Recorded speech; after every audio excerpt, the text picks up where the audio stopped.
Good afternoon, everybody. We are here today with Deputy Warden Dustin Enslow to give a update on the West Dalhousie wildfires. It's a small group today, but we enjoy having both Sheldon and Jason as always. So I will let Dustin start with an update and then we can open the floor for questioning. Again, name, the agency you're with, and you can just raise your little virtual hand and I'll call upon you. Thank you very much. Go ahead, Dustin. Perfect. Thanks, Nadine. And thanks everyone for attending. We're definitely into a bit of routine with this, and I'm very fortunate to hear from the general public that people are actually logging into onto our YouTube channel and watching this. So it's definitely a good avenue for passing information along. So to start just with the fire status. So the fire is being held, which is a good note. It's still being held at approximately 85 square kilometers. And again, today there is no reports of any property damage or loss of facilities. Fire is still considered out of control, which is we need to continue to um, focus on that. The fact that yes, it's being held, but it's still out of control. There's still a lot of hot spots. So we're not completely out of danger yet. We will, hopefully, as time progresses and weather changes, we'll see more progress with DNR, but we'll definitely support them as we go through. The weather this week is actually dry with minimal rain expected. However, the fact that we've had a lot of fog and high humidity has been a great asset to support firefighting on the ground. And it's allowing the firefighters to actually get in and tackle the fire off from the dozer guards. Um, right now, they're still mitigating issues within a 300-foot radius of each property, as well as the dozer guards. So they're still working their way in and doing things to protect for any type of future flare-ups. And there's different hazards right now that are being identified, which includes different hotspots, ash pits, fire-weakened trees, and unstable group. So there's some cases where, excuse me, the trees are actually burnt from the inside out, as well as their root ball is still on fire, which causes an issue with the type of area that it's at, where it was a boggy area, which is now completely dry. So the fire is staying underground in a good portion of the day, and then it flares up in the afternoon. That's the biggest concern is you might not be able to see where the fire is. And I believe I shared the other day about the fact that there was one area that was deemed as cold. And then when the fire crews was driving by, a tree just burst into flames because it was actually burning on the inside, and that little bit of wind coming from the fire truck as it was driving by caused it to severely flare up.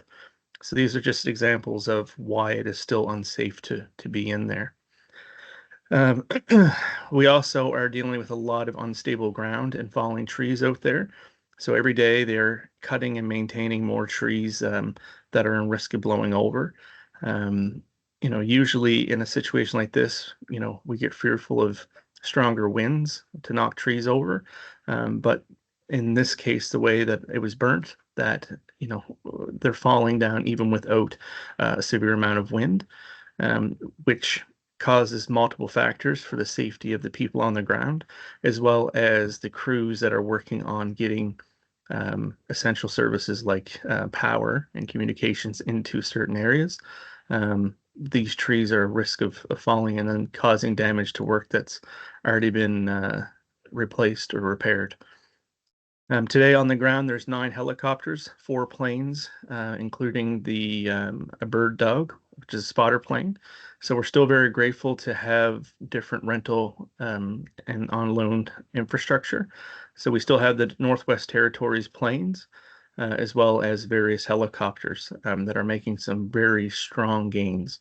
We're down to 7 pieces of equipment, working on maintaining dozer guards and working on the 300-foot radius around each property, as well as we have 40 Nova Scotia DNR firefighters, 4 from Ontario, but most of them are leaving tomorrow and being exchanged with more Nova Scotia firefighters, as well as 60 from Quebec, and we have various support roles and local partners engaged on the ground. Reentry yesterday went very smooth.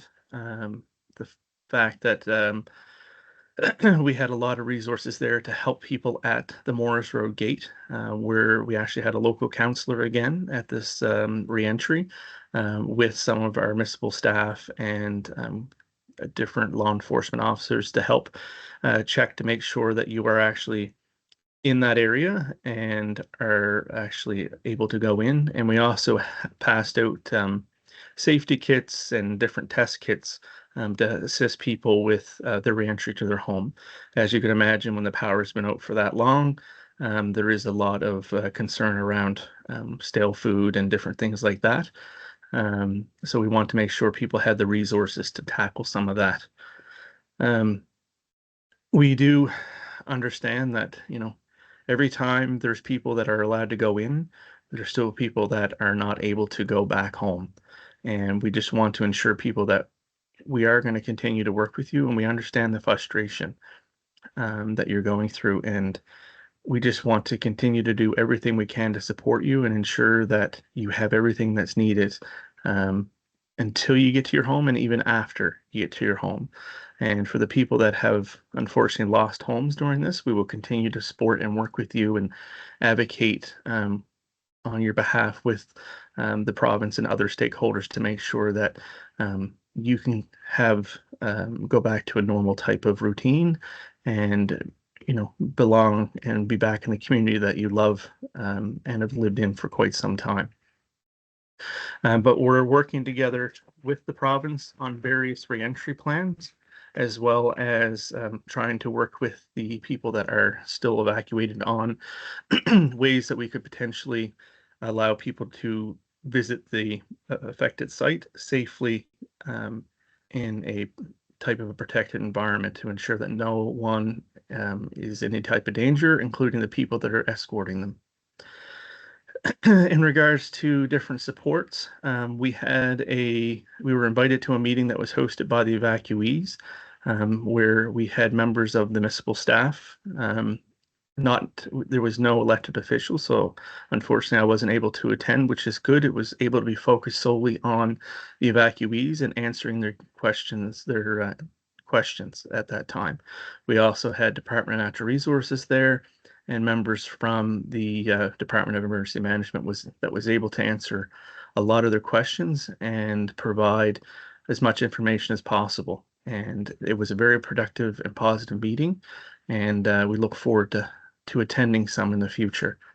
Our comfort station at the fire hall has actually changed hours from 1 to 6 p.m. daily. This is solely to match the need and the requirement of the community. So as things change and people get back to school, as well as people get back into a different routine, we will adjust these requirements based on the need. So we have made the decision with the feedback from the community to make the hours of the comfort station from 1 to 6 p.m. daily. Also, our navigator program is going extremely well. I know that the individual is working with a lot of different people on a lot of different projects to help with the transition back to getting people back in their homes, as well as people that have lost or damaged facilities to try to help them navigate that process of insurance and different funding grants, and also advocating for them because we don't want any more extra stress on the people that are affected. So that is the sole reason we have this person. And that program is operating out of the fire hall from 10 a.m. until 7 p.m. Daily as well. And we continue to thank the Salvation Army for the efforts that they're doing and supporting the evacuees. And we'll continue to support them and advocate for if there's any type of donations or support that people want to give to the affected members of West Dalhousie, please continue to do that through the Salvation Army. Also today, I want to thank and show my appreciation to the members that were visiting here from Ontario that were managing the command post, the ICP, the Incident Command Post. So as you're aware, 2 weeks ago, Nova Scotia exchanged command with Ontario, and today is their handover. So we want to thank and we truly appreciate all the effort that has gone in from the team in Ontario.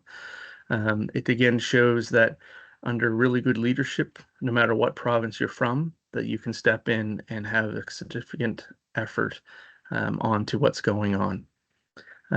We also want to assure people that we are going to continue to be here. And we ask for the community to be patient and resilient as we go through this time. I know we can't say it enough, and people are probably tired of hearing us, but we just want to say that we are here to support you. And that is our main job, is to make sure that this municipality is supporting the residents of the municipality and making sure that we can help you transition through this role while at the same time supporting all the other residents within the municipality with the services that we're responsible to do. I understand that there might be some frustration, but we're working through this to ensure that as a municipality, we will adapt from this and make sure that all services are completed as required. I want to continue to ask that if you're looking for more information or if you have questions, to please reach out to our wildfire hotline at 1-833-806-1515. Or also, if you have access, please watch these videos on YouTube or to look at our social media sites or our website, annapoliscounty.ca. I also wanted to just clarify the numbers that went home yesterday. There was 22 civic addresses that went home in total. And yesterday, 19 residents of those addresses went home, and we'll continue to work with them as people return home. And that is all I have, Nadine. I feel like I talked for a long period of time. You talked just the right amount. Thank you very much. Jason, you have a question? Yes, Jason Malloy from the Annapolis Valley Register. Just want to clarify that last part. The 22 civic addresses, 19 residents, or people from 19 homes went home? Like, is there just 19 people or 19 properties, if you will? So there's 19 properties. Right, okay. So yeah, I should have said 19 residential properties is what I probably should have said. But thank you for picking up on that, Jason. And just wanted to clarify too, the time change for the Comfort Center in Bridgetown, the time change doesn't impact the navigator's time. No, it does not. So it is just solely for the services that the Comfort Station would provide, like charging your phones and grabbing a few essentials that you can't get from the Salvation Army, or if you just want to have a place to go and relax or get some type of comfort. That's what that's for. But it does not change the Navigator program. The program is open from 9 a.m. until 7 p.m. daily. Sorry, 9 or 10? I think you said 10 earlier. 10. Sorry, 10. Yeah, okay. I got way too many numbers on the go, Jason. For sure. Can I continue with a couple more questions? Yep, no problem. You've mentioned both on Monday and as well today that the fire is still out of control. It has been deemed being held. I just want to make sure we're using the right terminology here. Is that fire still out of control? It is. So I believe on social media, we post it as well as on our Facebook or on our website, and the province has it kind of deviates what the different definitions are. So there is, it's completely out of control and it's being held, and when it's under control or contained. So we are at the point where it's still out of control. It's still an active wildfire, but it's being held within the confines of that 85 square kilometers. It just means that it's being held in that one area, and it doesn't have the risk to move out of that unless something changes with the weather. And what we've learned from this forest fire is it is unpredictable at the best of days. So that's the being held is just one key milestone that we can move forward to. So it is still an active fire. It's still actively out of control within that area that is being held. And you mentioned there's some unstable ground and trees blowing over, despite not a lot of wind in the area. Has there been any injuries that we're aware of to staff or anybody that's out there fighting the fire, or Nova Scotia Power crews or anything like that? So we're very fortunate that during this whole incident, up including to today, now I haven't had the finish of the end of the day briefings yet, but up until this morning, we've been very fortunate that we've had really no injuries other than just minor first aid that you would see at any type of normal situation. Of course, you can imagine the firefighters that are on the ground that are dealing in water and sweat, they're having foot issues and stuff like that, but that's just normal first aid. But we've been very fortunate that we've had no injuries outside of the helicopter incident. That was the only injury that we have had to date, which is really amazing, actually. Absolutely. And I'll let Sheldon go for a bit if he has any questions. No, Yeah. Sheldon says he does not have any questions. Excellent. Do you have any further questions, Jason? I do have a couple. Sure, On go ahead. Monday, leading into the re-entry, you had asked residents before they enter their property or enter their home to walk around the property to see if there was any damage that may have not have been noticed. Have you heard of any of that actually happen? Not that people did walk around, but have you heard if there was any damage that was noticed during the re-entry that wasn't noticed in advance? So no, so we haven't heard of any instances where people have seen damages that weren't already identified or already part of the property. It's a precaution that we really want to hit home. No different than when people come back from any type of distance away from home, but we haven't had any reports of any extra damage. Now that could change as we go through the day, but I didn't even hear any damages or any issues when Nova Scotia Power turned the power back on to the individual homes, because Nova Scotia Power wanted to ensure that that was done as safe as possible. So the power wasn't actually turned on to those civic addresses until the members were home, to make sure that if there was any issues, that it was caught right away. Just with regards to we've mentioned both on Monday and today about site visits for people that are still evacuated. Has a date been set? And if a date hasn't been set, I just want to make sure that the evacuees know that how soon might that actually happen? Is there a timeline that they could, I know we talk about it, but without that timeline on when it might happen, it's Yeah. So it's really hard to give a timeline. All we can say is it's going to happen as soon as safely possible. If we can continue getting the progress that we're having right now, day after day, then it would come sooner. But I can assure that we are working with the actual evacuated residents to ensure that it's going to meet their timings and the way that they want it. Because we can confirm that it's going to look different than what we first anticipated. Because with any situation we've been dealing with since the beginning of the fire, it is what we call max flex. So the plan, is only a plan on paper, and then as we get more information, it adapts and overcomes. So we'll no longer be doing it on a bus. We'll no longer be, I know we called it a bus tour at the beginning, but it is no longer going to be a bus. We're looking at other avenues.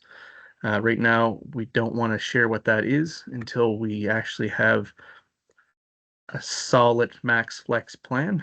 But we are actively engaging and working with the community as well as the first responders and emergency management on making sure that it's as safe as possible, and we can get people back to see their homes and property. But and I know you might not want to say specifically, but are we looking at sometime this week? Or are we looking down the road before the end of this week? Or can you even get into that type of detail? It's a very hard question to answer because I find whenever I say something in concrete that it can easily be changed based on the weather. But I would say within a short period of time, this will be happening. We're not looking at doing this in a long term. It's a short term goal that we're working for. So hopefully it would be nice within the next 7 days. But again, we do not know because it is an active situation. But if we continue to have the gains that the firefighters are making and that the support teams are doing with tree removals and ensuring safe, then it will come sooner than later. I think that's the official answer, sooner than later. Thank you for that. And I know we talked, might have been Friday, about the financial assistance checks that the evacuees were receiving on Friday, and that was for the checks that had been processed as of Wednesday morning. And on Friday, you were anticipating there might be some more processed early this week, and some more might be coming this week. Any update on where those financial assistance checks that may have been processed after a week ago today, where those might be in the process? Yeah, so all claims that have been processed and approved through the first round of applications, because it's similar to like the CERB and different things like that, where it goes in terms. But all of the stuff that was in the first round has been processed, and the checks are with members that will be working out of the fire hall in Bridgetown.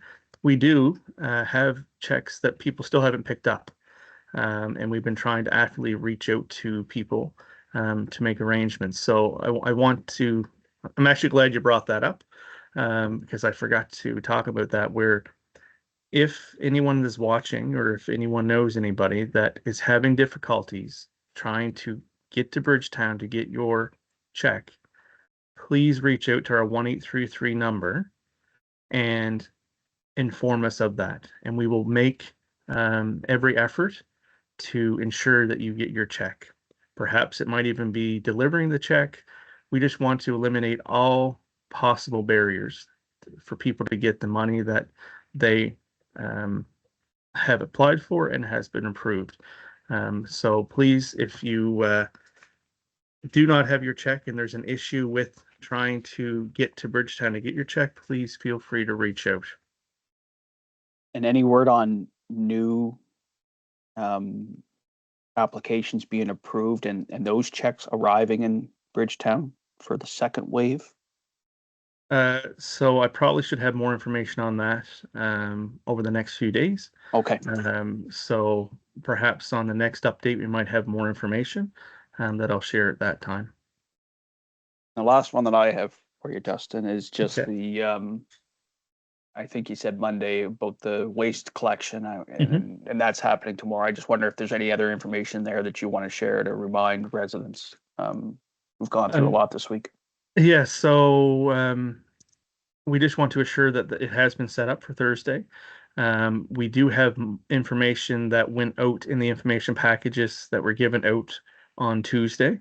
And I believe, and Nadine could probably correct me if I'm wrong, that we have or we will be putting information out on social media and our webpage that talks more about the garbage pickup for tomorrow. And she's nodding her head, so yes. We have a staff person working on posts for Annapolis Remo, so they'll be on those socials as well as our. Perfect. And one more small question. Oh, go ahead. Sheldon's got his hand up. I'll be quiet. No, thanks, guys. Thanks for your attendance today, and I like the haircut. It looks good. I actually took time for myself. No, it's important, and I'm sure it's well deserved. Sheldon McLeod, MBS Radio. You mentioned the kits were handed out. I saw pictures online. Red Cross buckets. What was in the kits? Oh, now you put me on the spot, Sheldon. So I can find out. That's no yeah. So I don't really know off the top of my head. I know that there was different like gloves and different bags and different things like that. But I think we have something on social. Yeah, it was for cleanup. Okay. And all right. I was just curious. I didn't know. I wasn't sure what Red Cross was handing out, so that's all. Nope, I just can't remember off the top of my head. So, Yeah, fair enough. No, thanks for the update, guys. oh, no problem. And back to Jason. And it's more of a DNR question, but you may know, you had mentioned about the 4 Ontario firefighters still here and most leaving tomorrow. Are those 4 that are still here the incident command crew that are handing over control back to Nova Scotia? It's those 4? Yeah. So they would include the incident commander, the operations chief, the logistics chief, and the public information officer. I knew that one. That's all I can think of at this moment. That was great. Sheldon, do you have any other questions? No, I think you covered it off, the update on the fire situation. I think the analogy I heard that was the best was it's like a giant pizza, and if you burn a pizza, it's still the size of the pizza. That is good. Wow, I'm going to steal that. Feel free. Yeah. That's wonderful. That's fantastic. We will be back on Friday at 3 p.m. And then we're going to revisit it. We might be moving these down to just 1 a week. I'll let you know on Friday for sure how that's going to go. And as much as I'd miss you, it would be great because that means we're progressing in a positive direction. Jason? Has a special council meeting been set for Friday regarding a local state of emergency? I thought you would have asked that earlier, Jason. Yes, so and it should already be out on the streets because I got the email just a little while ago that yes, there is a special council meeting booked for 12 o'clock on Friday. Thank you. You're welcome. Wonderful. Thank you, everyone. Thanks for joining us today, and we will be back at Friday at 3 p.m. Thank you. Take care. See ya.